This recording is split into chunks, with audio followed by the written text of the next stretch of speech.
কালিহাতীতে সাতুটিয়া গোরস্থান নুরানি মাদ্রাসায় শিক্ষাবৃত্তির পুরস্কার বিতরণ। সৈয়দ মহসিন হাবিব সবুজের তথ্য ও চিত্রে আপনারা দেখছেন শুভেচ্ছা টিভি।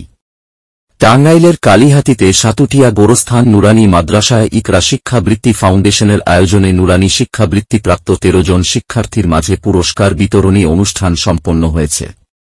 ১৬ ফেব্রুয়ারি রবিবার দুপুর ১২টায় মাদ্রাসা প্রাঙ্গণে অত্র মাদ্রাসার সভাপতি শহীদুল ইসলামের সভাপতিত্বে প্রধান অতিথি হিসেবে উপস্থিত ছিলেন সাতুটিয়া কবরস্থান মসজিদের ইমাম ও খতিব মুফতি কাউসার বিন আব্দুল লতিফ। প্রধান অতিথি মুফতি কাউসার বিন আব্দুল লতিফ তার বক্তব্যে বলেন, শিক্ষা অর্জনের পাশাপাশি নৈতিক ও ধর্মীয় মূল্যবোধের চর্চা করা প্রতিটি শিক্ষার্থীর কর্তব্য। এই বৃত্তি তোমাদের শিক্ষার পথে আরও উৎসাহিত করবে।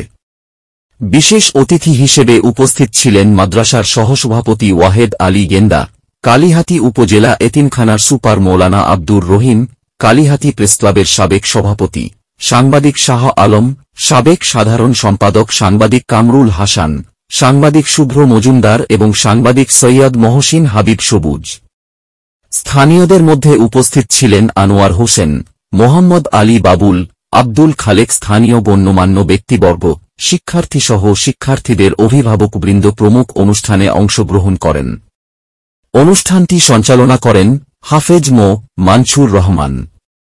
এই আয়োজনের মাধ্যমে শিক্ষার্থীদের মাঝে শিক্ষার প্রতি আগ্রহ ও অনুপ্রেরণা সৃষ্টি হয়েছে বলে মনে করেন মাদ্রাসা কর্তৃপক্ষ।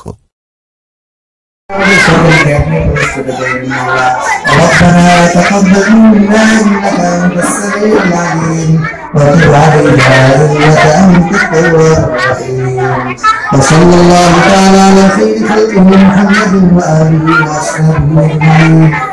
آمين آمين آمين برحمتك يا أرحم الراحمين.